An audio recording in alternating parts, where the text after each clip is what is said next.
High বন্ধুরা, আশা করি সবাই ভালো আছো। 4 বছর আগেও কিন্তু এই শহরটা আমার জন্য অজানা ছিল। আছে কিন্তু আর অজানা নয়। সবটাই সম্ভব হয়েছে রাজার জন্য। যখন এই শহরটা এসেছিলাম, খুব চিন্তায় ছিলাম যে নিজেকে মানিয়ে নিতে পারবো কিনা, কারণ ডিফারেন্ট কালচার, ডিফারেন্ট লোকজন। বাট এখন আর কোনো অসুবিধা হয় না।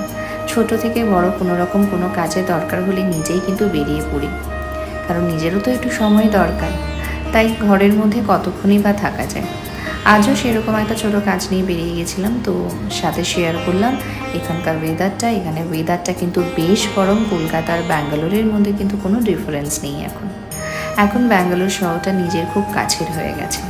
সবার সাথে সবার মতো করে কিন্তু এখন আমি মিশতে পারি, সবার সাথে কথা বলতে পারি, আর মোটামুটি তো ভালোই লাগে।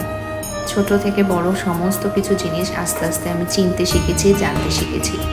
কখনই কথা বলতে বলতে ভাবতে ভাবতে কিন্তু নিজের বাড়িতে রাস্তায়ও চলে আসলাম। হয়তো একটু ভিডিও দিতে তোমাদের সাথে দেরি হয়ে যায় কাজের ব্যস্ততার জন্য। দেখা হবে আবার কোনো শর্টস ভিডিওতে। টাটা।